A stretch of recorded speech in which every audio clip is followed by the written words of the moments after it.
Donc moi je suis Lucie Dupont, la responsable de la SR Academy, qui a le plaisir de co-animer avec Pauline cet après-midi. Donc on va passer à la deuxième séquence, c'est-à-dire qu'après la théorie, on va passer à la pratique.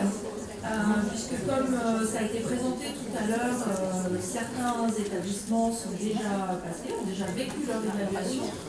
Et donc on a été sollicité certains d'entre eux et on est très heureux cet après-midi de pouvoir vous présenter deux témoignages. Donc nous allons avoir tout d'abord APF France Handicap qui va intervenir en la personne de M. Emrel, Laetitia, si vous voulez vous rapprocher.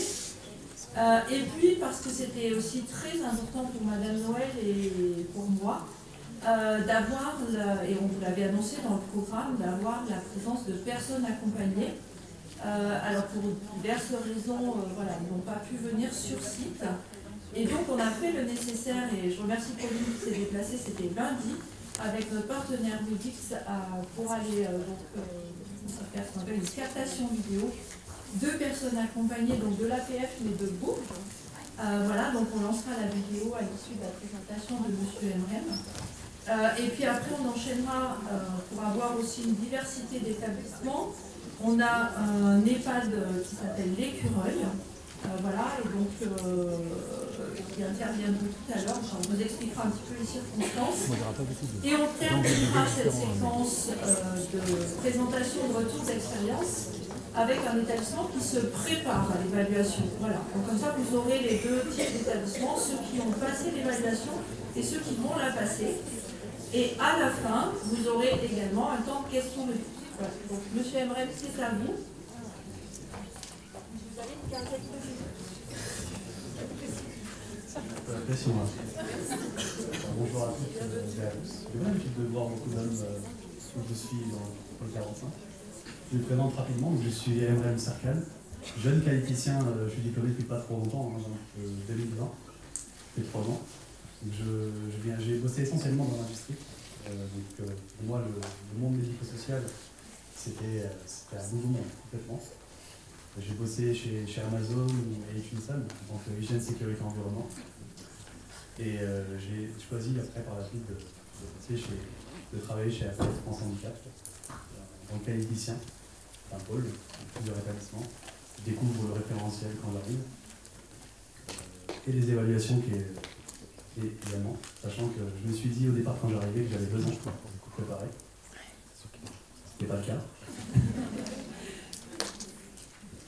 Je vais présenter rapidement l'association, en quelques mots. L'APF, l'association des paralysés de France, 83 000 acteurs, 500 structures autour des projets. Il y a 20 000 adhérents, 35 000 usagers, 15 000 salariés, sans oublier aussi les bénévoles qui font un travail hyper important. 13 000 bénévoles. Nous avons 264 structures qui accompagnent les adultes en situation de handicap. 113 structures d'hébergement médicalisé ou non.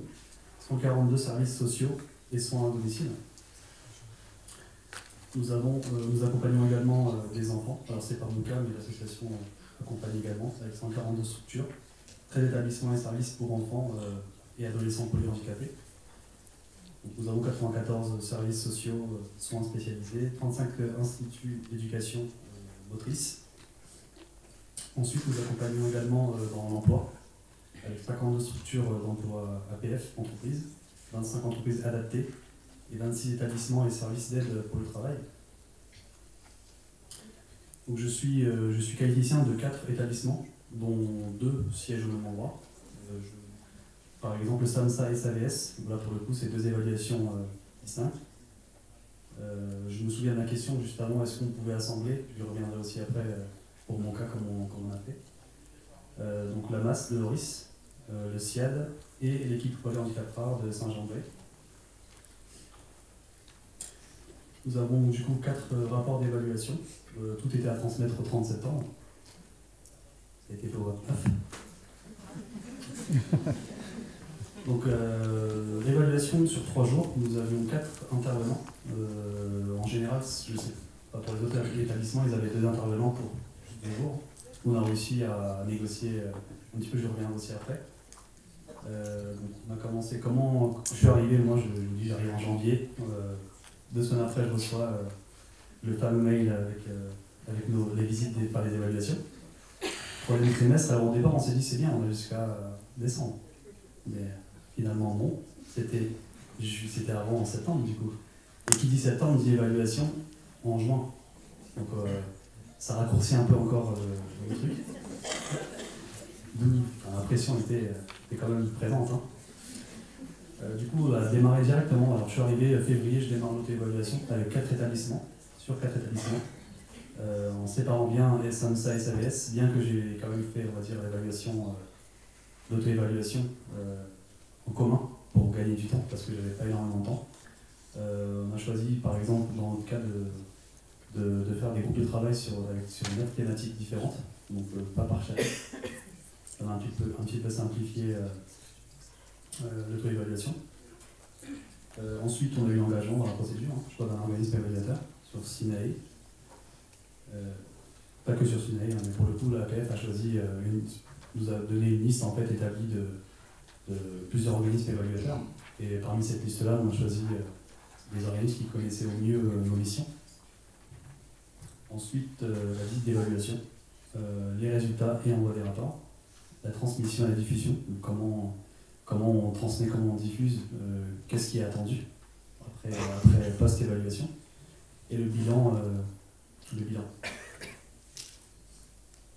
Donc l'auto-évaluation, comment elle s'est déroulée? Donc nous avions, d'abord on commence par une information des équipes, peut se faire de plusieurs manières différentes. Hein.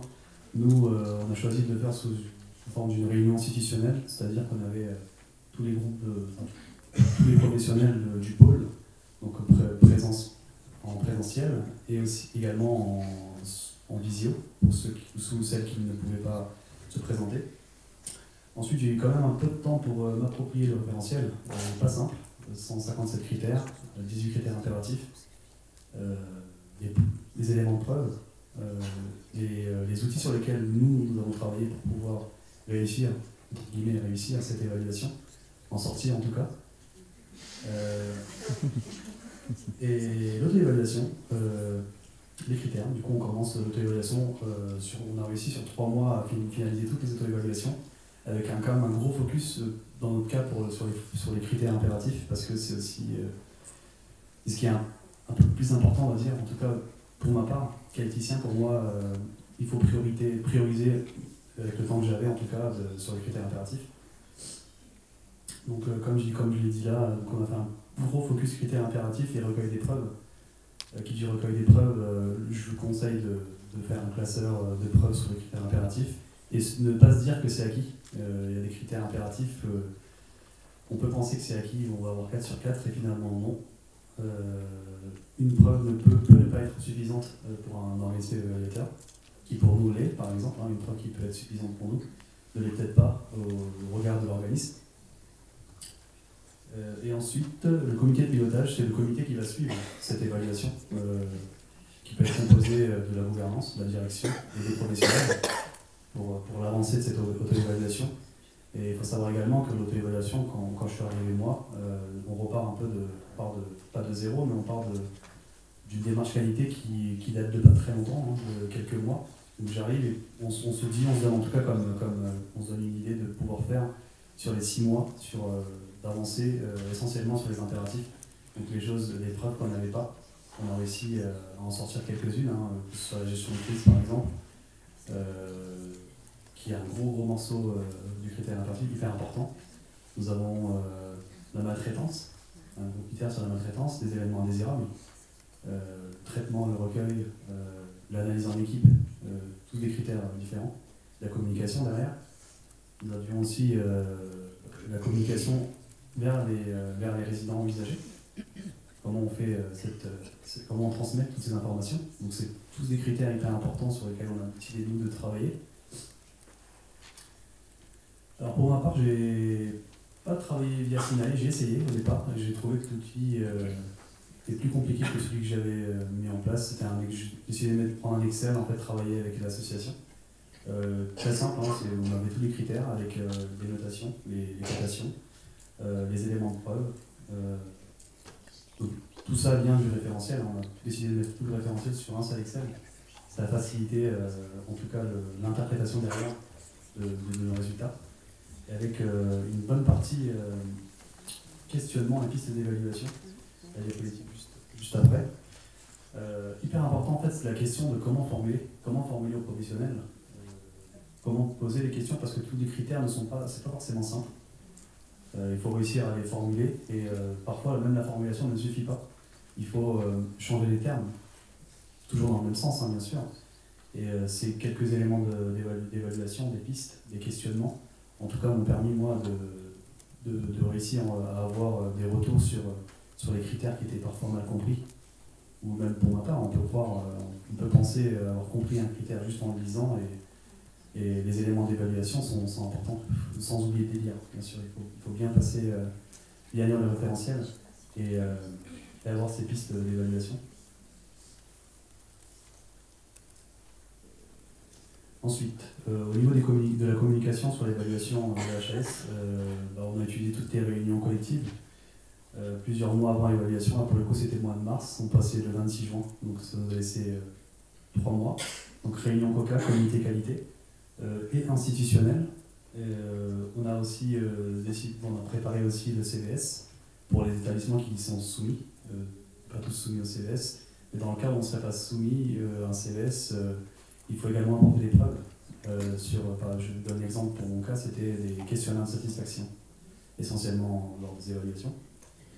On a également fait un CVS extra, 2 semaines avant l'évaluation. Ça a facilité sur les critères impératifs. En tout cas, il y a eu le but, c'était pas d'avoir des bonnes réponses, c'est pas ça qu'on cherche. Nous, c'est d'avoir de faire le vrai suivi derrière tout ce qu'on fait en termes de qualité, d'impliquer en fait les résidents et les familles, hyper important. L'idée, c'est d'avoir, en tout cas pour les CVS, c'est de mettre pour chaque réunion une partie qualité, pour parler de l'établissement, ce qui est fait et ce qui est aussi attendu, ce qui n'a pas été correctement fait par exemple pour les évaluations. Là, pour le coup, c'était l'évaluation par le CVS avec la synthèse d'évaluation, c'était aujourd'hui. Et je ne suis pas sûr.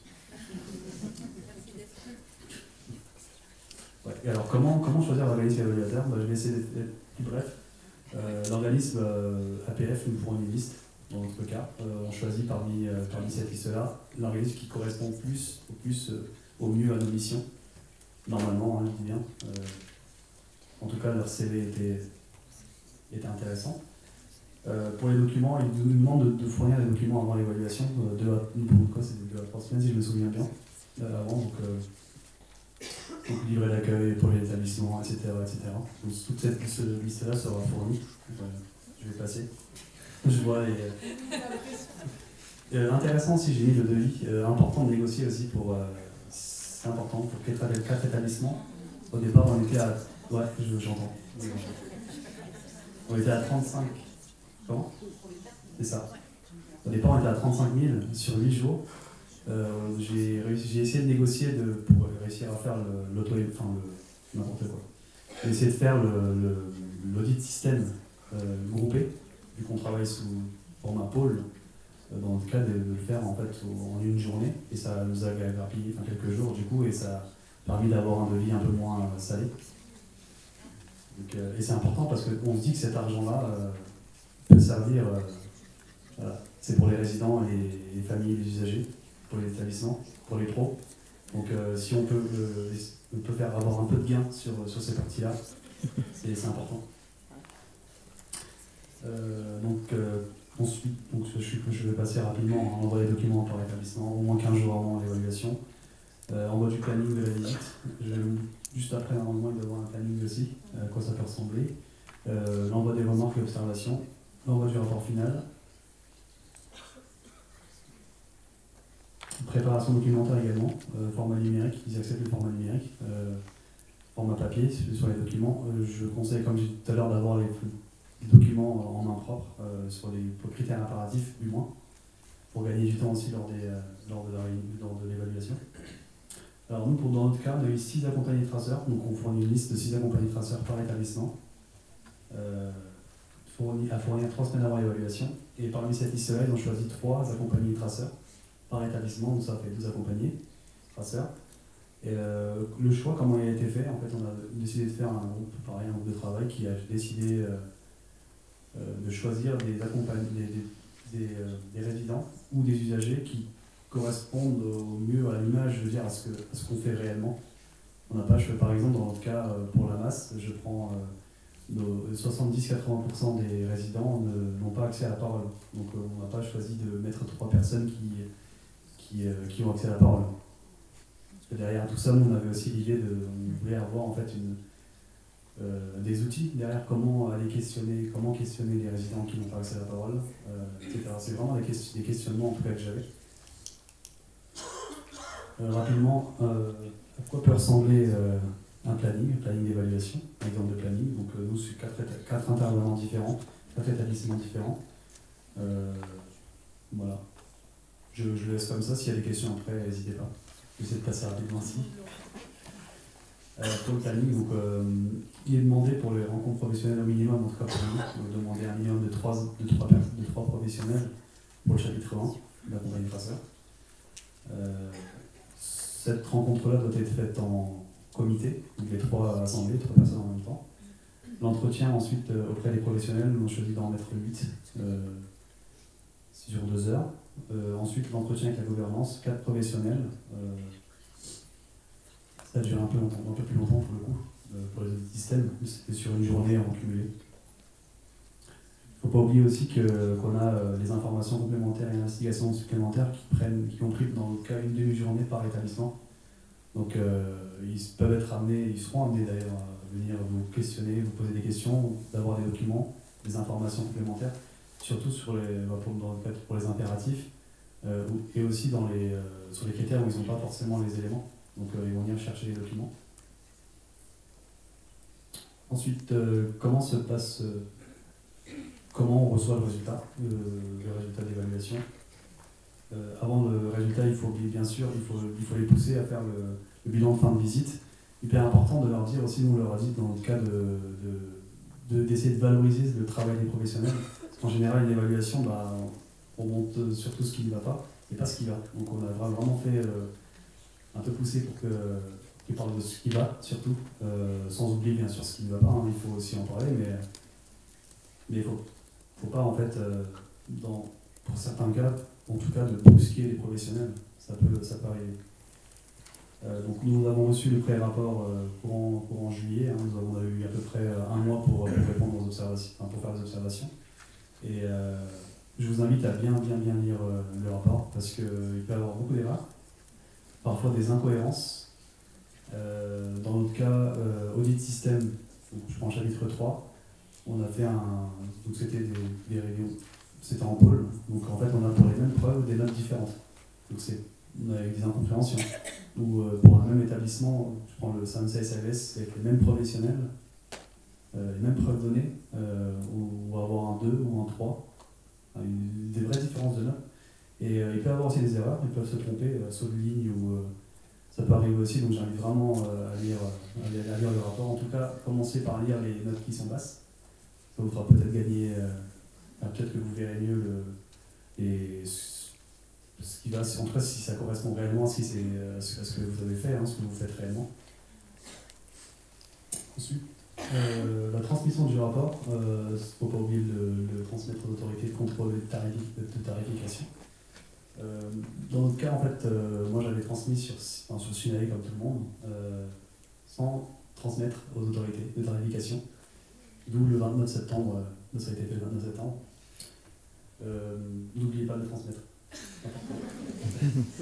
Information résident, famille, alors comment communiquer sur cette évaluation, la finalité, parce que j'avais fini, pour 5 ans, mais réussir en fait à impliquer les pros, les familles, les résidents, donc par le biais d'un CDS, d'un questionnaire de satisfaction, avec un retour aussi.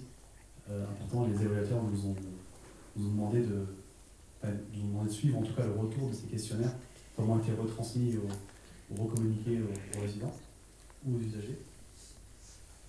Ensuite, nous avons quelques outils, je ne sais pas si tout le monde utilise cet outil-là, mais Bluemedi, nous pour la transmission APF et professionnel, même résident et famille, tout le monde a accès à cet outil-là chez nous.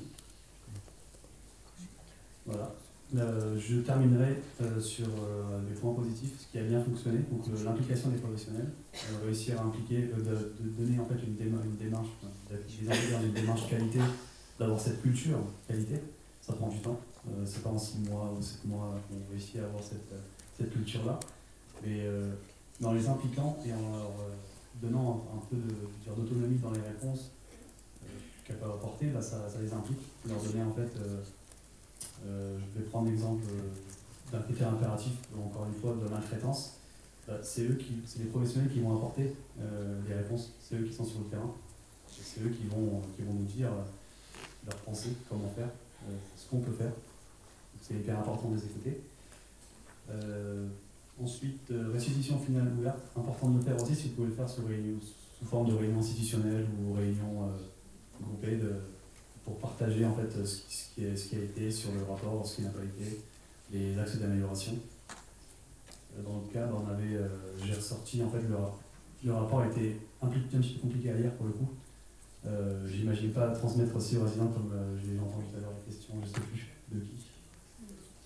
Mais voilà, c'est un peu compliqué, on ne va pas donner le rapport à un résident, le but c'est de faire une synthèse, une vraie synthèse pour le coup, avec des axes d'amélioration et aller rester dans ce qui est global, ce qui va globalement, ce qui ne va pas, et dans ce vers quoi on va travailler sur les prochains mois et les prochaines années. Pour les points de vigilance, attention à l'affichage interne. La première chose que l'évaluateur voit, c'est l'affichage interne quand ils arrivent.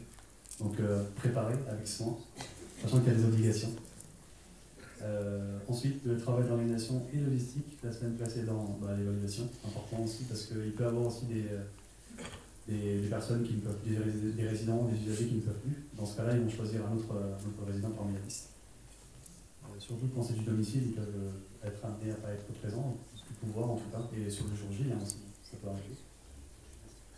Et voilà. Et tenir un classeur, comme j'ai dit tout à l'heure, sur les critères impératifs, les preuves, tous les éléments de preuve que vous pouvez avoir. Si vous pouvez faire un petit classeur, leur présenter jour J, vous serez un peu plus serein pour la suite. Voilà.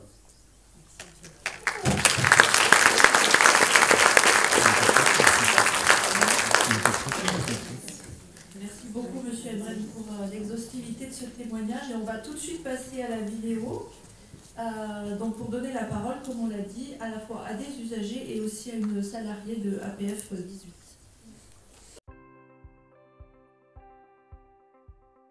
Donc je m'appelle Sarah, j'ai 28 ans, j'habite à Bourges et je suis accompagnée par le SAVS SAMSA de l'APF depuis 3 ans. Je m'appelle Marion, j'ai 28 ans et je suis accompagnée par le SAVS depuis 1 an et demi et mon accompagnement est terminé. Je suis Claire Bisbal, je suis travailleuse sociale au sein du SAVS SAMSA de APF Handicap depuis 7 ans et je suis aussi référente qualité depuis presque 3 ans. Déjà parce qu'on m'a demandé si je voulais participer et comme j'adore parler et si ça peut aider à faire des améliorations derrière, c'est toujours intéressant de pouvoir participer. On m'a proposé d'aller à Tours en mai, voir une réunion de qualité et en fait j'ai accepté et du coup suite à cette réunion de qualité qui expliquait justement la nouvelle réforme, j'ai été interrogée et du coup je trouve que cette interview complète le schéma, quoi.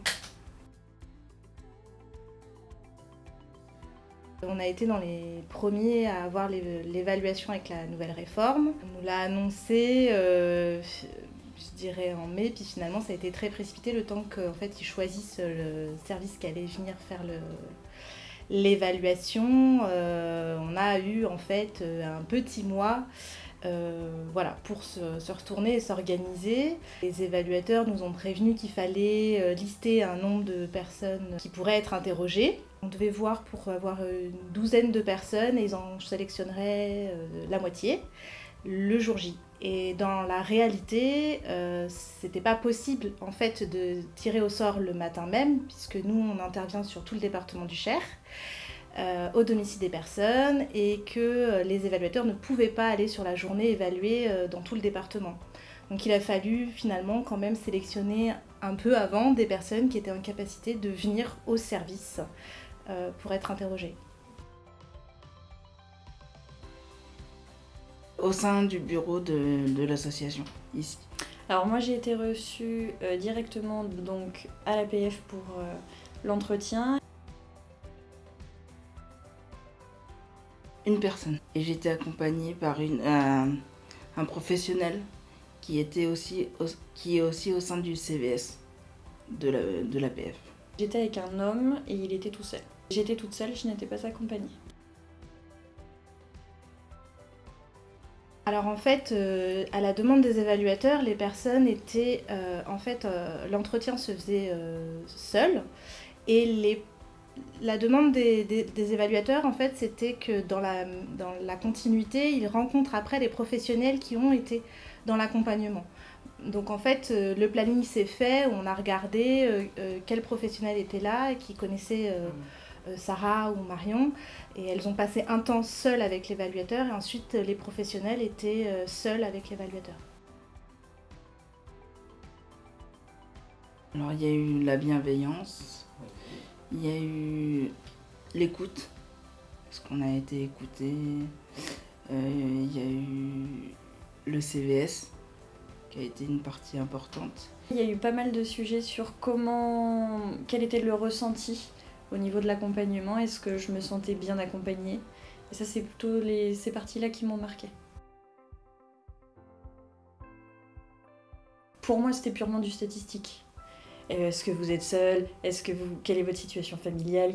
Enfin, ces choses-là, c'est très certainement statistique. Et après, il y avait toutes les questions qui étaient plus intéressantes sur comment vous ressentez votre accompagnement au sein de la structure. Est-ce que vous vous sentez bien accompagné? Est-ce que... Et ça, c'était les parties dont j'aurais plus tendance à me souvenir.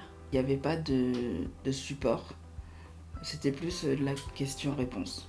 Les questions en elles-mêmes, je ne me rappelle pas de tout, mais je me souviens que j'avais trouvé ça intéressant. C'était pour faire un bilan sur justement la structure et comment nous, on ressent le fonctionnement, comment on est accompagné, et savoir s'il y a des choses certainement à améliorer ou s'il y a des choses qui sont très bien et qui peuvent rester comme ça. Alors j'ai trouvé ça bien, mais après j'ai trouvé que les questions étaient un peu... Enfin, c'était bien, mais il n'y avait pas assez d'explications en amont, et du coup j'ai trouvé qu'on ne pouvait pas assez réfléchir pour approfondir le sujet. C'était pas factuel, statistique, on vient regarder si c'est des questions fermées, oui, non. C'était on vous pose une question, on attend une réponse de votre part et on est là pour vous écouter et écouter ce que vous avez à dire. Donc c'était important dans le sens où je me suis sentie prise en compte dans ce que je disais. Parce qu'on se rend pas compte, mais quand on vit le handicap, c'est pas la même chose que quand on ne le vit pas. Et quand on n'est pas en situation de handicap, on peut réfléchir et on peut avoir toute la bonne volonté du monde. Il y a certaines choses qu'on ne voit pas et dont on ne peut pas avoir conscience. Donc le fait de nous donner la parole, c'est déjà un pas en avant. Et c'est là où justement j'ai pu aborder tout ce que m'apportait le SAVS. Parce que j'avais besoin un peu qu'on me donne une impulsion pour pouvoir faire des choses dans la vie, des sorties, des activités, tout ça. Et c'est ce que m'a apporté l'APF, en plus de connaissances, d'un réseau et de beaucoup d'activités et de choses positives derrière. Et j'ai accepté moi de participer, toujours dans cette optique de me dire si on ne dit pas les choses, on ne peut pas les améliorer. Et si je peux être acteur pour une amélioration de quelque chose derrière, faut y aller. Mon regret a été de ne pas pouvoir l'anticiper. Alors je sais aussi que c'est quand même la demande des évaluateurs, puisque la chaise demande à ce qu'il y ait un tirage au sort qui soit fait le matin même, donc évidemment on ne peut pas anticiper. Et en même temps, je me dis que pour avoir des personnes qui nous fassent confiance et qui viennent aveuglement pour être interrogées, c'est pas évident. En tout cas, j'ai pris du temps au téléphone avec chacune pour leur expliquer ce qu'il en était, sans vraiment savoir exactement quelles questions ils allaient avoir. Et pour certains, c'est vrai que ça aurait peut-être nécessité en tout cas peut-être une préparation, alors sans que nous on les prépare, mais qu'eux-mêmes puissent se préparer seuls chez eux, en tout cas aux questions qu'ils allaient avoir.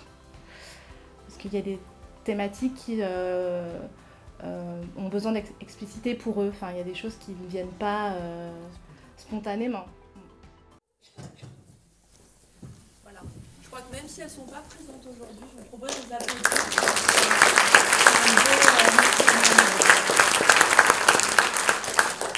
Merci pour elle. Alors, on va passer maintenant au retour d'expérience de l'EHPAD d'Écureuil. Et on excuse Madame Guerrier, qui est malheureusement Covid, donc à qui on souhaite un bon rétablissement. Et donc sa cadre est mobilisée sur l'EHPAD. Et donc c'est Estelle Lorion, notre chargée de mission chez Caléris, qui les a accompagnés pour la préparation de cette présentation aujourd'hui, qui va, avec l'accord d'établissement, bien évidemment, la faire à leur place. Alors Estelle, une dizaine de minutes, c'est à toi. Bonjour. Je vais de toute façon pas faire très très long parce que je ne peux pas me substituer à la directrice qui aurait donné beaucoup de détails.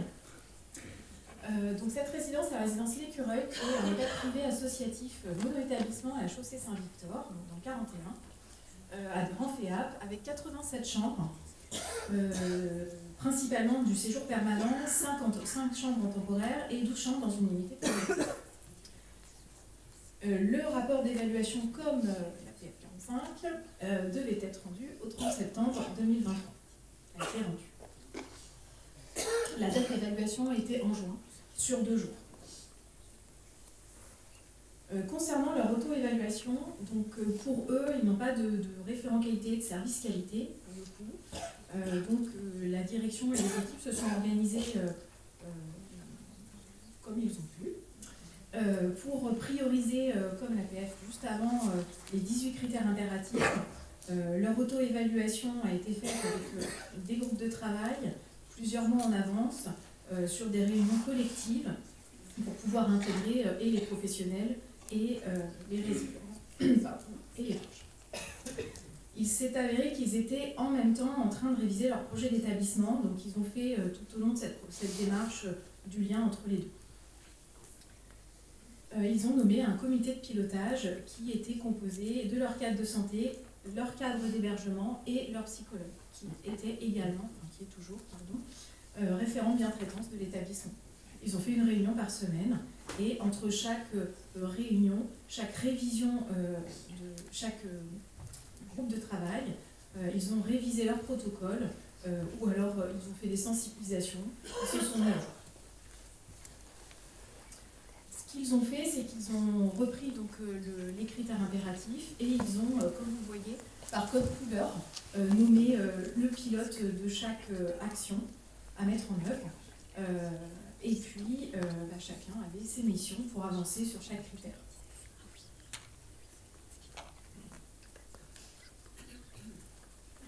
Ils ont aussi passé quand même un certain temps, mais ça a été dit, sur la communication de cette évaluation, longtemps en avance. Et au fur et à mesure que l'avancée des groupes de travail se faisait, et puis juste avant l'évaluation, un mois avant, une dernière communication aux résidents et aux familles. Vous avez là aussi la liste des documents qui ont été donnés à leur organisme évaluateur. Je passe aussi. Concernant la visite d'établissement, la planification de l'évaluation, du jour de l'évaluation, a été faite conjointement avec l'organisme. Ça a été un échange assez long pour organiser, pour que ça convienne et à la réglementation et à l'organisation de l'établissement. La directrice me disait qu'elle avait vraiment insisté là-dessus, c'était un temps important, cet échange, pour qu'il n'y ait pas trop de contraintes, pour que les personnes accompagnées puissent être présentes, voilà, pas d'entretien à 9h du matin, par exemple.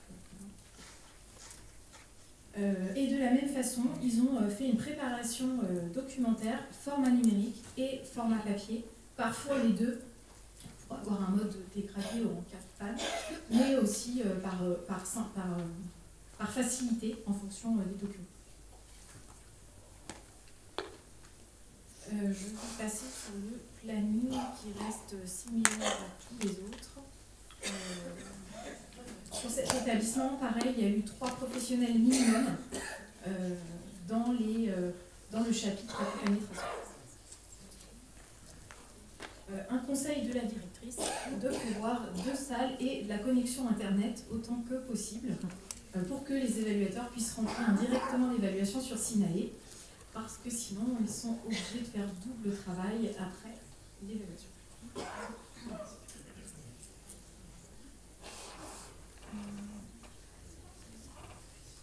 Autre chose, concernant l'évaluation en elle-même, elle a dû du coup remplacer forcément le personnel qui était sollicité pour les entretiens. Donc ça nécessite alors pratiquement de doubler certains effectifs pendant 2 jours.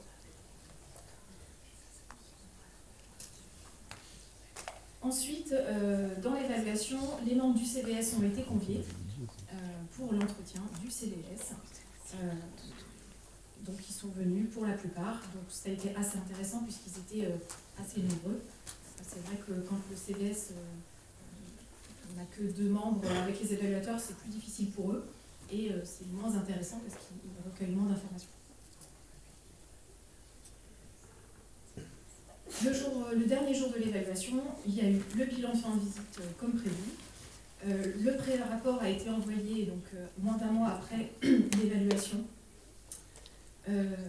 Et du coup, l'établissement a pris le temps qu'il fallait pour pouvoir relire le pré-rapport. Comme vous l'avez dit juste avant, ça reste un moment où il faut prendre le temps de le faire, lire critère par critère, commentaire par commentaire, pour compléter, modifier et ajouter.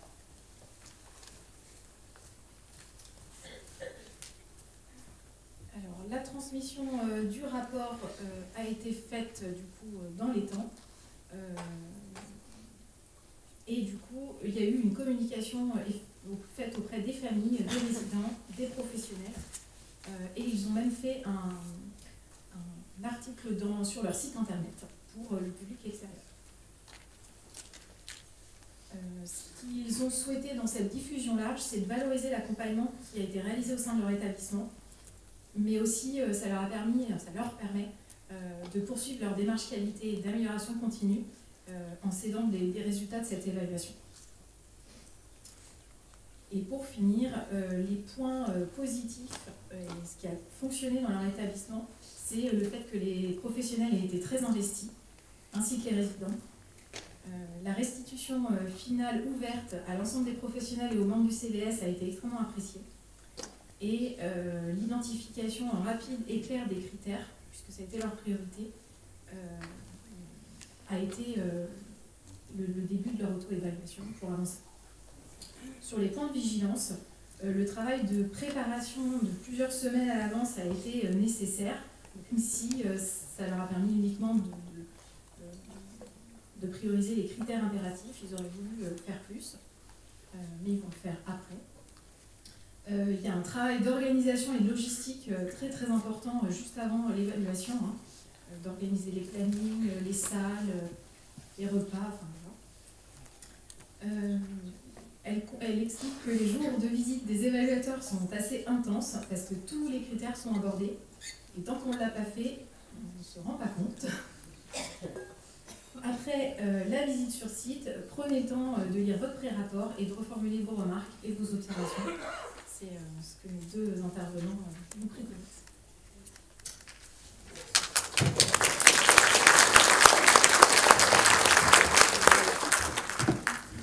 Merci beaucoup Estelle d'avoir aussi bien représenté l'écureuil et j'invite maintenant Madame Lédélec, qui est cadre supérieur de santé à la Fondation d'Allègre et Marie-Thérèse, pour le dernier retour d'expérience. Donc là, elle va parler de la préparation de l'évaluation. Merci.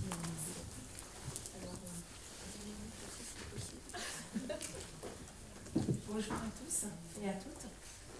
Donc moi je suis cadre de santé à la Fondation d'Allègre et Marie-Thérèse et je suis arrivée en mars 2023. Donc on a souhaité vous présenter un petit peu notre retour sur comment on se prépare puisque notre évaluation est bientôt. La particularité de la Fondation d'Allègre et Marie-Thérèse, c'est un établissement qui regroupe 3 numéros finesse. Et c'est sur un site historique qui date du Moyen-Âge, avec des vieux bâtiments, des reconstructions, etc. Donc c'est pas toujours facile. Historiquement, cette fondation a accueilli d'abord les personnes dites incurables du département, les personnes en situation de handicap et les personnes âgées. C'est pour ça qu'actuellement sur notre site, nous avons un EHPAD avec une unité protégée, un FAM, un foyer d'accueil médicalisé et un foyer d'accueil médicalisé pour personnes en situation de handicap vieillissante et un foyer de vie. Donc pour vous présenter rapidement, pour que vous voyez un petit peu, ça nous fait à peu près 279 hébergements permanents dans le sein de notre fondation. Tous ces trois établissements sont sur le même site, puisque nous avons la chance d'avoir un parc, très gros parc, et tous les résidents cohabitent au sein de ce parc. Donc tout le monde se rencontre. Donc, comment on a préparé cette évaluation? Donc ça a commencé avant même mon arrivée. En 2022, ça a commencé. Et pour choisir l'organisme évaluateur. La Fondation d'Aligre Marie-Thérèse est un établissement public. Donc, avec le GSMS Public 28, ils se sont regroupés pour trouver un organisme évaluateur et limiter les coûts. L'organisme évaluateur nous a demandé de remettre l'ensemble de nos documents au 1er juillet 2023, sachant que notre évaluation est de la semaine du 20 et jusqu'au 24 novembre 2023. Donc nous avons 5 jours d'évaluation avec 3 évaluateurs. Donc voilà. On a eu un premier planning le 14 septembre. Je dis premier planning puisque nous sommes toujours en négociation. La spécificité, pour qu'on puisse avoir l'ensemble des professionnels présents à des jours précis, voilà, pour qu'eux aussi sachent d'emblée comment on travaille avec les professionnels présents, le public présent. Donc c'est assez compliqué. Alors, comment l'établissement a su qu'ils étaient audités au mois de novembre? C'est de façon officieuse en fin 2022, et puis dès l'apparition du décret, ils l'ont su de façon officielle.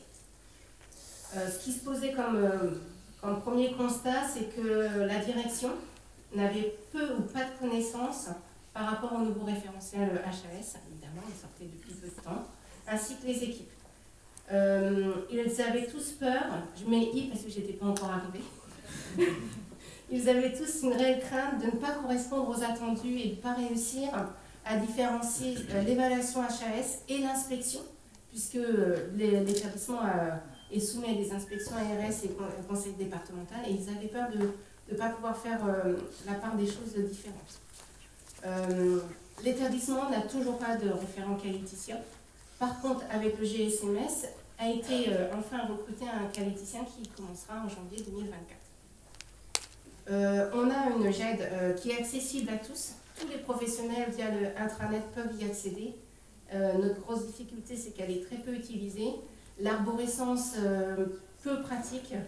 Et on n'a pas de politique qualité de rédiger, donc en fait, les professionnels ne peuvent pas s'y référer pour se guider. On a le CECOM normalement qui est prévu en 2024. On a un plan bleu qu'on est en cours de finalisation, puisque il faut réactualiser régulièrement. Ce qu'on a aussi, c'est qu'on avait 2 circuits de déclaration d'événements indésirables. On avait ce qu'on appelait les FEI, les fiches d'événements indésirables, et les RI, les rapports d'incidents. Donc, ce qui nous a permis avec cette évaluation, c'est d'essayer de faire qu'un seul circuit de déclaration d'événements indésirables.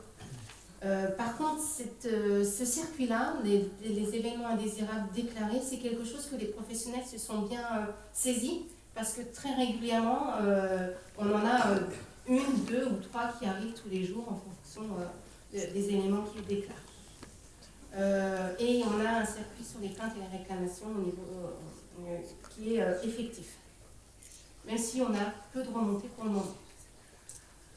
Pour vous expliquer un petit peu la direction, donc, nous avons Madame Fournier qui est directrice de l'établissement depuis 2017, un directeur adjoint qui est arrivé, M. Dessois, en 2022, en janvier 2022, des membres de direction qui sont là depuis plus longtemps, 2007, et moi-même, la dernière arrivée en mars 2023.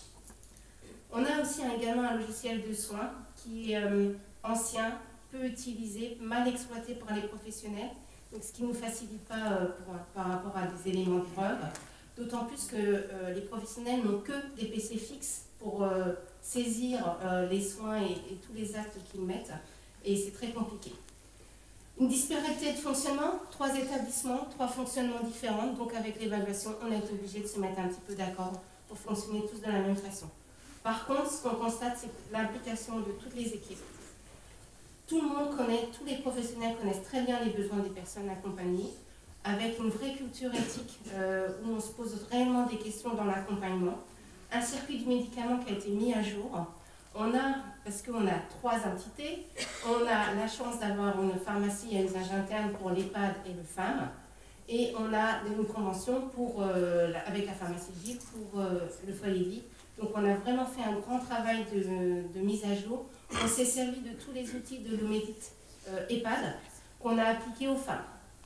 Et puis de là, j'ai pu aussi un petit peu les faire avancer sur le foyer de vie par rapport aussi à ces outils-là. Nos orientations stratégiques reprennent également notre projet d'établissement, mais aussi forcément ce qui est attendu dans la démarche qualité, c'est tout ce qui est en lien avec les ressources humaines. On a un projet architectural. Notre EHPAD va être reconstruit 2026-2027. On va doubler notre capacité d'accueil en EHPAD. Et donc on a toute une restructuration de l'établissement de tous nos locaux actuels. On axe très fortement notre accompagnement, notre projet, c'est l'accompagnement dans le quotidien des résidents et puis le management au niveau de la stratégie. Pour faire rapide, donc en 2022, les professionnels sont au courant qu'il y a une évaluation qui va arriver fin 2023, constitution d'un copil rapide, une première formation pour comprendre ce qu'est le référentiel qualité. Fin mars, début avril, une présentation à tous les professionnels de façon institutionnelle de cette démarche qualité, des 3 chapitres. Donc ça a duré sur 1 semaine pour l'ensemble des professionnels.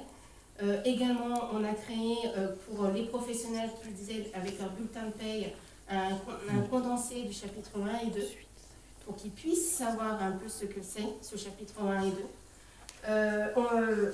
On a participé au webinaire de la SRA Calveris. On utilise les outils que Calveris nous a proposés puisqu'on a eu une formation, les outils de la FORAP également. On a eu donc des formations où les membres de la direction, les cadres ont été formés, mais aussi quelques professionnels clés de notre institut. Pas tous parce qu'on ne pouvait pas. Et on intègre vraiment cette démarche qualité et on utilise beaucoup les recommandations de l'HAS. Je viens du secteur sanitaire, donc forcément les recommandations HAS, c'est quelque chose d'habituel pour moi. Donc ce qui nous reste, ce qu'on a fait encore, c'est communiquer auprès des équipes. On a fait tous, dans les 3 services, plusieurs réunions d'information pour réexpliquer ce qu'était que l'évaluation, ce qu'on attendait d'eux exactement concrètement. On a préparé même sur le chapitre 2 et tous les critères impératifs du chapitre 3 où les professionnels sont interrogés, lister les questions et les documents de preuve. On vulgarise beaucoup le vocabulaire, on les apparente à ce vocabulaire qui est un peu spécifique. On va préparer les membres du CVS, qu'ils soient résidents ou professionnels. On continue notre mise en place de la gestion de notre plan de gestion des crises. Pour ce qui est de l'affichage obligatoire, on fait vraiment attention à ce qu'il y ait tout ce qui est obligatoire. La charte des droits et des libertés est même mise en fac et elle est mise dans tous les services, au-delà de l'entrée de service, c'est vraiment partout. On continue la mise à jour de procédures prioritaires. On finalise la négociation avec l'organisme évaluateur pour notre planning, puisque j'entends bien qu'il faut vraiment avoir toute partie logistique, donc il faut vraiment que ça soit très ad hoc. Et dans un des critères sur le circuit du médicament, il y a mettre en œuvre, connaître et mettre en œuvre. Donc moi je m'assure que la mise en œuvre elle correspond bien à ce qu'ils connaissent, les infirmières, puisqu'elles ont travaillé avec moi sur ce circuit. Ce qu'on leur dit tous, pour les aider à comprendre ce que c'est qu'ils savent travailler. Maintenant, à eux de prouver qu'ils savent le faire. C'est comme ça que j'ai amené la qualité, pour qu'ils comprennent, parce qu'ils ont l'impression d'avoir beaucoup plus de travail, alors que c'est juste prouver que tu travailles bien. Donc, c'est la petite phrase qu'on leur dit systématiquement. L'objectif, c'est maintenir la dynamique après l'évaluation sur la démarche d'amélioration continue. C'est continuer à communiquer auprès des résidents, auprès des membres des CVS, des proches, des équipes, de tous nos partenaires extérieurs. Définir les priorités dans notre plan d'action qualité, car on s'est nous aussi centré sur les 18 critères impératifs. Mais on sait très bien qu'on aura forcément une marche de progrès et donc il faudra continuer. Et continuer l'ensemble des mises à jour de procédures. Un point positif, c'est que en fait, cette démarche qualité elle nous permet vraiment de mettre à jour tous nos leviers d'action, de définir des priorités. On a choisi de nommer un pilote pour chaque critère impératif. Donc chacun des pilotes menait son critère impératif. C'est pour ça que je vous ai parlé du circuit du médicament, j'étais le pilote. Donc ça qui permet aussi d'être au plus près des professionnels quand ils ont à intervenir pour qu'ils sachent vraiment. On a bénéficié quand même d'un accompagnement Caliris, et ça c'est très très bien. En termes de simulation, préparation, d'entretien, les professionnels ont beaucoup apprécié. Par contre, ce qu'on s'est rendu compte, et notamment auprès des cadres de proximité, c'était de faire attention à ne pas épuiser les équipes, à ne pas trop leur en demander, mais leur demander de tracer déjà ce qu'ils faisaient et de les interroger, et que ça soit plutôt nous qui rédigions pour pas qu'ils aient le sentiment de perdre du temps. Et puis de communiquer sur tous nos travaux parce que grâce notamment aux sessions d'évaluation de Caliris, on s'est rendu compte que nous, direction, gouvernance, on travaillait beaucoup, mais qu'on ne communiquait pas sur tout ce qu'on avait fait parce que ce n'était pas finalisé. Peut-être que ça ne sera pas totalement finalisé jusqu'au 20 novembre, donc du coup on s'est mis à communiquer sur tout ce qu'on mettait en place. Merci beaucoup.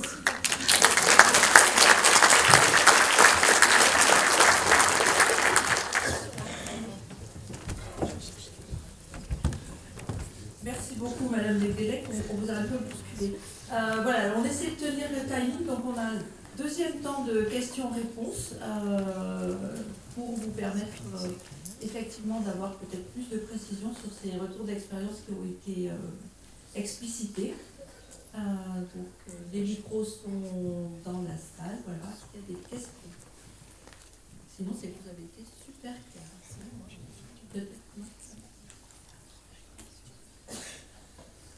Une question. Donc, félicitations. Si, pardon, voilà. Est-ce qu'on a mis. Voilà. Le micro.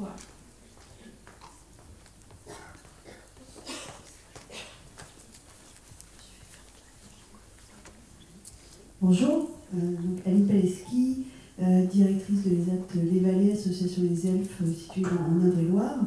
Alors je vais être sur l'évaluation est prévue pour 2025. On va être sur un peu temporalité projet d'établissement. Et je me demandais pour les éléments de preuve, en termes de temporalité, par exemple sur les fiches à remonter, jusqu'à quand il fallait remonter, parce que du coup, nous on va être en mise à plat de tous nos outils. Et à partir de quel moment on doit remonter sur les fiches d'événements indésirables, enfin tous ces éléments très concrets en fait. Alors, qui peut répondre?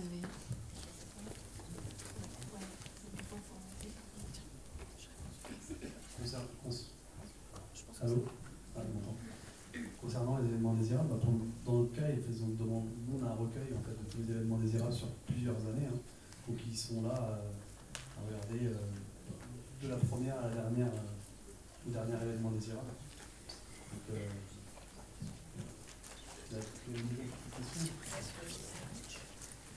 sur les autres éléments, je pense au plan formation, sensibilisation, c'est un gros sujet sur tous les critères. En fait, c'est plutôt l'année d'avant, l'année en cours, et puis ce que vous projetez pour l'année après. Sauf si les formations qui sont programmées, vous voulez montrer. Mais... Ah, pardon.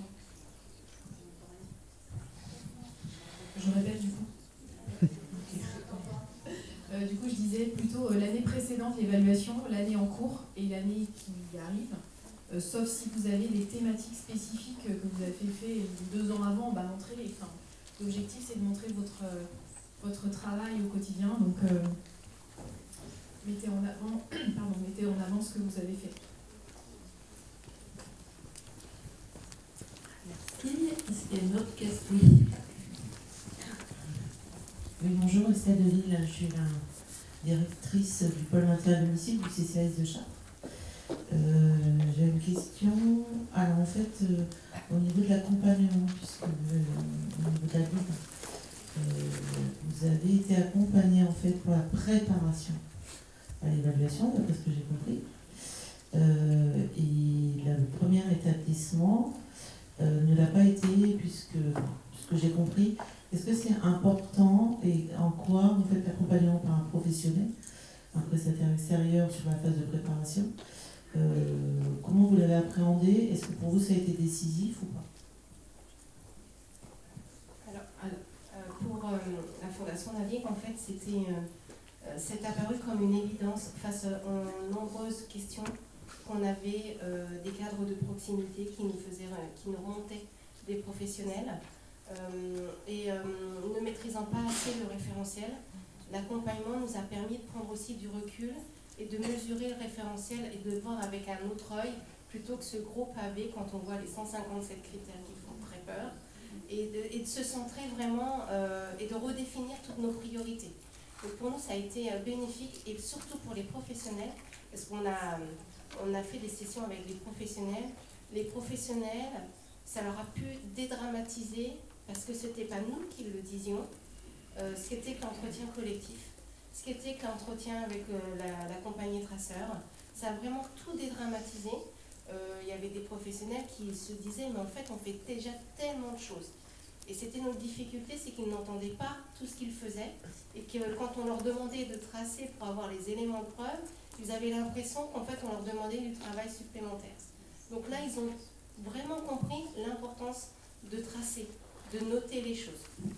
Donc ça, pour nous, personnellement, c'est une expérience très positive pour nous. Est-ce que le fait que vous n'ayez pas de responsable qualité ou de chef de projet qualité, est-ce que c'était l'élément déclencheur fait de prendre un prestataire, puisque en fait votre collègue qui est à gauche, fort sympathique, en fait j'ai compris que dans son établissement il y avait justement un pilote qualité, donc est-ce que c'est ça qui est décisif? Je pense que ça a participé à la décision, oui, pour notre établissement.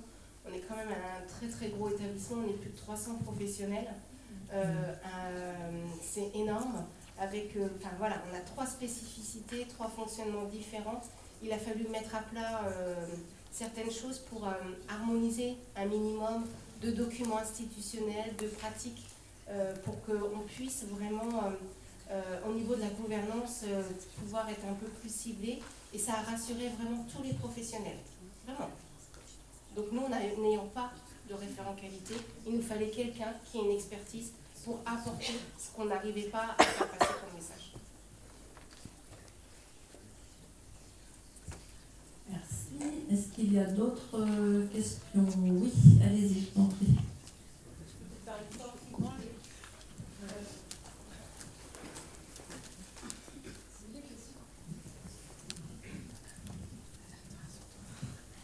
Merci. Donc moi je suis Christina Lopez de l'association Espoir 18 de Bourges. Ma question, donc on parle de l'évaluation aujourd'hui, mais avez-vous vécu déjà des évaluations externes antérieures avec d'autres référentiels qualité ou pas?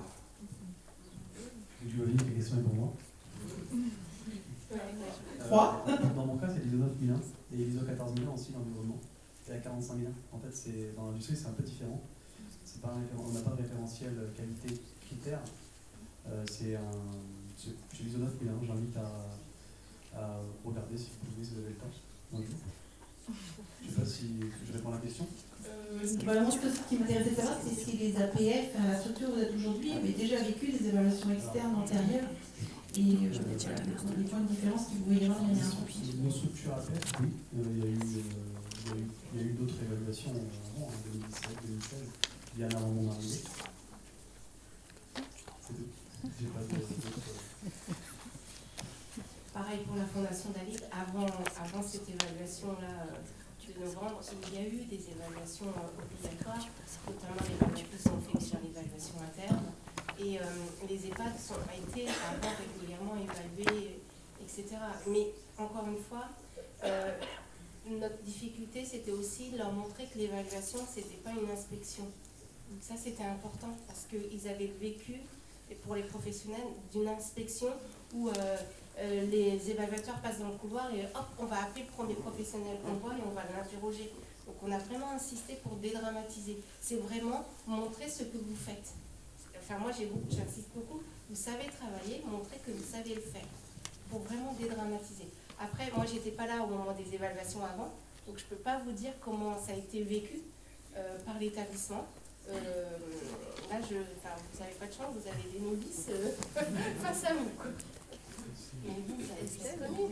Alors moi j'en ai vécu plusieurs.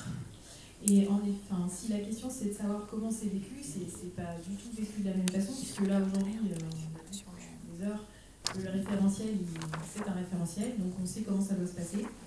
Et en l'occurrence, les anciennes évaluations, les évaluateurs faisaient ce qu'ils voulaient.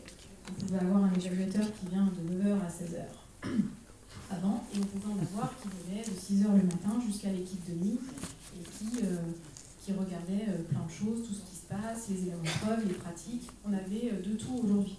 Là, ça va être à peu près pareil pour tout le monde, à peu près parce que chaque structure est différente. Mais ouais, c'est pas du tout vécu de la même façon.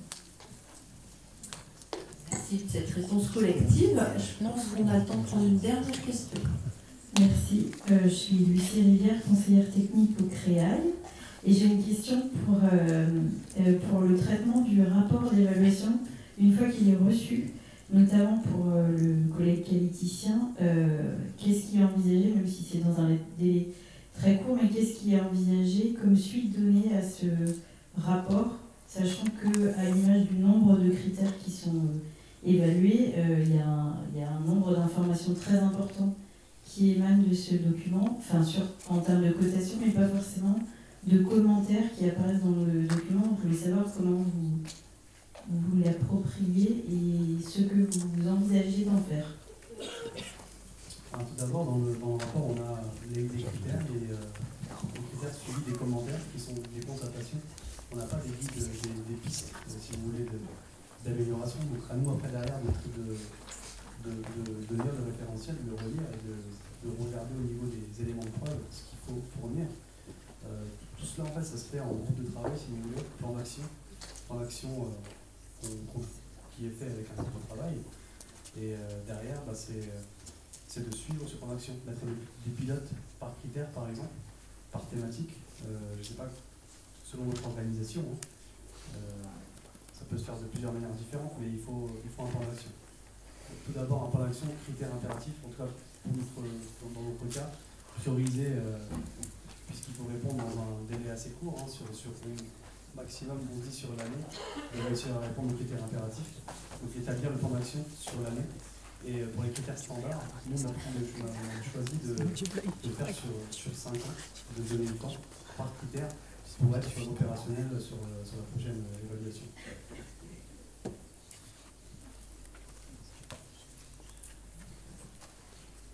Merci beaucoup à tous les trois.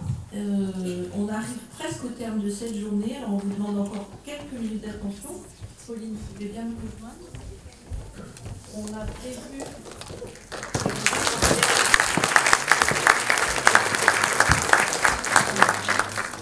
On a 2 petites slides pour vous présenter comme nos structures à la fin de cette journée. Allez, on va essayer encore d'accorder un tout petit peu d'attention. Moi, je suis Pauline Noël, la directrice du CREAI. CREAI, association à but non lucratif de loi de 1901, qui a été créée en 1965. Donc le CREAI, Centre régional d'études, d'action et d'information en faveur des personnes en situation de vulnérabilité. Nous intervenons auprès de structures, établissements ou services qui accompagnent des personnes en situation de handicap, enfance, adulte, auprès de structures de la protection de l'enfance, mais également auprès de structures qui accompagnent des personnes âgées, et enfin aussi auprès de structures de l'insertion et du social. Nous intervenons auprès de ces publics par le biais de différentes actions, des formations courtes, non diplômantes, par la réalisation d'études, par l'animation d'analyse des pratiques professionnelles, par l'animation de groupes de travail régionaux et d'autres. Nous nous présentons comme un lieu tiers. Nous essayons de faire se rencontrer, échanger sur leur représentation, les personnes concernées, leurs aidants, bien sûr, mais aussi les professionnels qui les accompagnent, les organismes gestionnaires, les autorités de tarification et de contrôle, et puis les acteurs du droit commun qui œuvrent eux aussi en faveur d'une société inclusive. Toutes ces actions sont faites bien sûr dans le but de promouvoir une meilleure qualité de vie, de favoriser l'autodétermination des personnes en situation de vulnérabilité et le respect de leurs droits. Et pour faire tout cela, je peux m'appuyer sur une équipe pluridisciplinaire qui rassemble des permanents, que vous avez vus aujourd'hui, mais aussi des intervenants extérieurs, avec des profils très divers, des psychologues, des juristes, des sociologues, des ingénieurs en formation, des cadres du champ social et des personnels bien sûr administratifs. À vous Brigitte. Merci. Alors Caliris, c'est aussi une association à but non lucratif, mais toute jeune par rapport au CREAI, puisque nous on a été créé début 2018, à l'initiative des fédérations de la région, donc du secteur sanitaire, médico-social, mais aussi les fédérations des professionnels de santé de la ville. Et donc Caliris a été désigné suite à un appel en candidature structure régionale d'appui à la qualité des soins, c'est aussi accompagnement, et à la sécurité des patients, résidents, personnes accompagnées. Donc on appelle ça une SRA, pour faire plus simple, en décembre 2018, donc par l'Agence régionale de santé, conformément en fait à un décret qui avait été publié fin 2016, qui concernait l'instauration d'une SRA dans chacune des régions. Voilà, donc la SRA, comme on vous l'a dit, elle fait partie d'un réseau, enfin une fédération des SRA au niveau national. Et puis en région, on collabore bien évidemment avec toutes les autres structures régionales. On a cité par exemple tout à l'heure l'OMEDIC, mais aussi le Centre de prévention des infections associées aux soins, les réseaux, et on essaye d'étendre voilà, nos partenariats. Donc aujourd'hui, M. Camus, on a dit 2 mots tout à l'heure, Caliris accompagne les professionnels des secteurs sanitaires, médico-social et soins de ville en tant que SRA, autour de 2 grandes missions. Donc accompagner en cas de EIGS, donc, je rappelle, l'EIGS c'est événement indésirable grave associé aux soins, pour lequel vous avez une obligation de déclaration auprès de l'Agence régionale de santé via le portail national de signalement, mais vous avez une obligation d'analyse de cette EIG. Donc voilà, l'équipe de Caliris est là pour vous accompagner sur cette analyse, sur ces analyses. Et puis, de façon globale, nous sommes là pour vous aider, pour contribuer à l'amélioration continue de toutes les démarches qualité, gestion des risques pour tout type de personnes accompagnées. Donc ça englobe pour le sanitaire, quelques-uns ont parlé tout à l'heure de la certification dans les établissements, c'est l'évaluation dans le secteur médico-social, mais ça va être aussi tout ce qu'on appelle gestion des risques ou encore la culture de sécurité pour garantir le maximum de sécurité à la fois aux usagers mais aussi aux professionnels. J'ai oublié de citer aussi dans les partenariats, on travaille avec France Asso Santé Région. Donc nous aussi nous appuyons sur une équipe, alors peut-être un petit peu plus, on est aujourd'hui 7 ou 8, donc on a un temps de médecins, on a des paramédicaux, 2 ingénieurs qualité, des cadres issus du secteur médico-social, comme celle qui est intervenue tout à l'heure, et puis une assistante administrative et communication.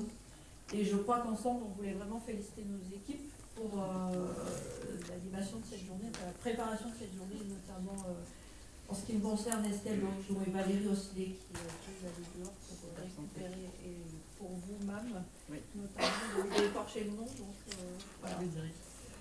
On a une dernière slide. Alors, en ce qui concerne nos accompagnements, aujourd'hui, vous avez compris, on est 2 structures qui sont en capacité effectivement de vous accompagner à la préparation de ces évaluations, mais au-delà quand même de pouvoir intégrer une démarche d'amélioration continue de la qualité. Donc respectivement la SRA Caliris et le CREAI Centre-Val de Loire peuvent répondre à des demandes individuelles et personnalisées. Nous pouvons aussi bien sûr vous apporter conseils et expertise évidemment, des formations inter, des formations intra plus ou moins courtes, donc des formations non diplômantes pour vous préparer par exemple à l'évaluation. Et puis, alors surtout pour ce qui concerne effectivement la SRA Caliris, qui ont déjà déployé des ateliers et des webinaires, et puis aujourd'hui cette fameuse manifestation régionale donc, qui a été sollicitée par la HAS, mais qui nous a permis, nous en tout cas, de nous rencontrer, et moi je vous avoue que j'en suis ravie. parce que voilà, ça nous permet peut-être d'envisager des collaborations futures. Et puis, nous sommes en cours de réflexion, puisqu'aujourd'hui, donc sur un format régional, alors le Covid est passé par là un petit peu, mais nous attendions et nous avons quand même accueilli à peu près, initialement 300 personnes, peut-être à peu près 270 aujourd'hui. Nous avions refusé des personnes. Donc on envisage de pouvoir décliner sous forme peut-être de webinaire, mais à un échelon plus local au niveau départemental. Donc moi ce que je vous propose, c'est que toutes ces informations, vous les retrouvez dans le livret du participant. Vous avez les catalogues de formation, et puis voilà, n'hésitez surtout pas, si vous avez besoin, de nous solliciter, la SRA Caliris ou le CREAI Centre-Val de Loire, avec un petit encart en haut, Arsène, quand on parlait d'outils à la préparation. Arsène est un outil qui a été déployé par le CREAI Nouvelle-Aquitaine et qui a été maintenant après repris par l'ANCREAL, qui est la Fédération nationale des CREAI, qui est un outil qui permet aux structures de s'auto-évaluer, de suivre un plan d'amélioration continue de la qualité et d'être en conformité avec le nouveau référentiel HAS. Et ça, je crois que c'est quand même effectivement quelque chose à avoir en tête. Voilà, je rebondis sur les propos effectivement de Brigitte. Avant de laisser la parole à Monsieur Le Marchand, je souhaite vivement remercier les équipes de la SRA Caliris pour cette rencontre. Voilà. Et mon équipe, dont particulièrement Mam Rarijon, qui est mon assistante, qui est dehors en train de rassembler déjà toutes nos affaires, mais voilà, sans qui cette journée n'aurait certainement pas été peut-être aussi réussie. Voilà.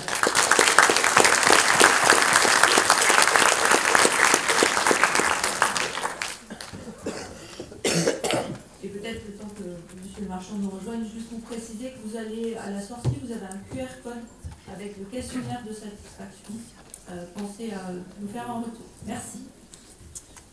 Merci Brigitte. Alors je vais être bref, il nous reste quelques minutes. Je m'associe au remerciement pour remercier particulièrement Brigitte Lecomte et leurs équipes pour l'organisation de cette journée. Vous remerciez vous pour votre présence nombreuse et vos questions. Remercier évidemment la HAS qui a dû repartir et le ministère. Voilà, moi je voulais simplement partager ce que je retiens peut-être de présentation des échanges. Le premier point, le premier mot, c'est transversalité. On a un référentiel commun d'évaluation pour le champ social et médico-social, qui en plus, ça a été dit, a une certaine filiation à un socle commun avec la certification HAS des établissements de santé. Donc ça a été dit, c'est un challenge pour le national, pour la HAS. C'était aussi une complexité pour nous, hein, les autorités de tarification, pour pouvoir se coordonner aussi pour vous proposer cette journée. Mais je crois que c'est essentiel et que c'est un véritable apport, parce que c'est la base pour les prochaines années, finalement, d'un référentiel commun, d'une culture commune en matière de qualité. Et on l'a vu à travers la présentation, les retours d'expérience, il y a des passerelles, évidemment. Donc voilà, je crois que on est au début, mais ce référentiel commun très large est une vraie opportunité. Alors, deuxième chose que je retiens, et le mot que je mets derrière, c'est l'exigence. On a bien vu qu'on est effectivement sur un référentiel, sur une démarche qui nous donne à tous un niveau d'exigence, en tout cas dans la nécessité de formaliser, de suivre, de piloter les démarches, qui est une marche nouvelle à franchir. Mais cette exigence, je pense que c'est une opportunité pour deux choses, mais qui se rejoignent. Ça a été dit, c'est pour nourrir en interne de vos structures le travail d'équipe, le dialogue sur les prises en charge, l'écoute des personnes prises en charge. Donc je pense que c'est vraiment une opportunité en interne. Et je ne vais pas paraphraser ce qu'on a entendu et vu tout à l'heure, vous l'avez tous vu, mais c'est aussi une opportunité pour nourrir le dialogue que nous aurons, autorité de tarification et de contrôle, avec vous, établissement, pour le nourrir peut-être plus demain qu'aujourd'hui de ces questions de qualité, des résultats que vous aurez dans le cadre des rapports, parce que effectivement, la finalité, dont je suis persuadé qu'on la partage, c'est bien effectivement la qualité des prises en charge des personnes que vous avez dans vos structures aujourd'hui. Voilà, et peut-être, ça a été dit, on ne peut pas parler de qualité dans le secteur sanitaire et médico-social sans parler maltraitance, ça a été évoqué à plusieurs reprises, mais je pense aussi que toute cette démarche et cette évaluation HAS, c'est aussi une des briques, une des pierres, un des leviers pour prévenir les maltraitances, en tout cas les maltraitances institutionnelles, parce qu'on voit bien tout ce qu'il y a en germe dans cette démarche. La personne accompagnée est quand même au cœur du dispositif, et c'est pas le démo, on l'a vu à travers les vidéos, il y a vraiment une volonté de partir aussi des témoignages des personnes prises en charge. Voilà ce que je voulais partager avec vous et vous dire que c'est un sujet dont on aura l'occasion de reparler dans les mois et les années qui viennent. Mais voilà, je crois qu'on est au début de quelque chose qui aura l'intérêt, je le disais, d'avoir une vraie culture commune sur les trois champs, social, sanitaire, médico-social, en matière de qualité. Et on voit que les passerelles seront nombreuses et je suis persuadé qu'elles le seront surtout de plus en plus. Merci à tous et bon retour.